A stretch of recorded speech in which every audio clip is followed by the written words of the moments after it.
Behaviors that make toxic people fear you. And this topic matters more than most people admit, because toxic people do not fear strength the way movies show it.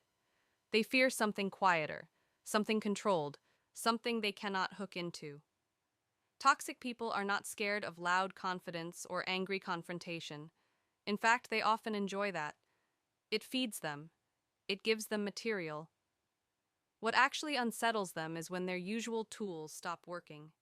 Because many people think being feared means being aggressive or dominant, when actually it is the opposite. So let us slow this down. And this one hits hard. Toxic people rely on explanations. Long ones. Emotional ones. The moment you stop over-clarifying your choices, they feel a loss of control. Now, you say no. You do not defend it. You do not justify it. That silence, it is loud to them. Because explanation gives access. No explanation shuts the door. You respond without emotional charge. But here is where it gets uncomfortable. Toxic people expect reactions. Anger, guilt, fear, even sadness works for them. When you respond calmly, approximately neutral, kind of flat, something breaks. Actually, this is interesting. They cannot mirror you. They cannot escalate. They cannot provoke. You are present, but not reactive. That scares them. You set boundaries without announcing them. So most people think boundaries require speeches. They do not. You simply change your behavior. You stop answering immediately. You stop tolerating jokes that cross lines. You leave conversations early. No drama, no warning. In fact, this is one of the strongest signals of psychological independence, and toxic people feel it instantly. You do not chase closure. Now, this one is subtle. Toxic people love unfinished emotional loops, arguments that stay open, questions that linger. When you let go without resolution, without final answers, without one last message, they panic internally. Why? Because they lost the stage. You moved on without their permission.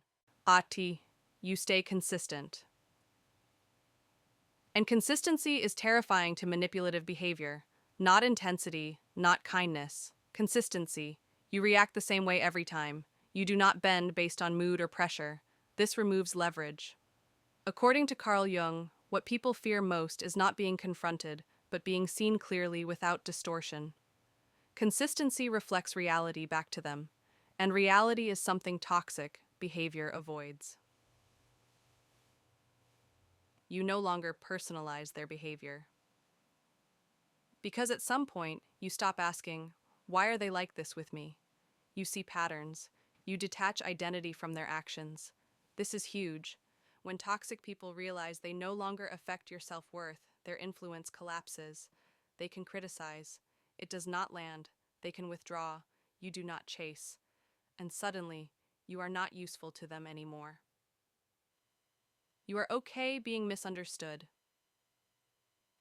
This is rare. Most people try to correct the narrative. You do not. You let people misunderstand you. You let stories exist without fixing them. Why does this matter? Because manipulation depends on reputation control. When you stop managing how you are perceived, you remove a pressure point. This is powerful, quietly powerful. You trust your own perception. And finally, the core behavior. You stop outsourcing reality. You trust what you saw, what you felt, what repeated itself. Gaslighting fails here. Because when someone cannot rewrite your memory or emotion, they cannot control the story. And that is what toxic people fear most.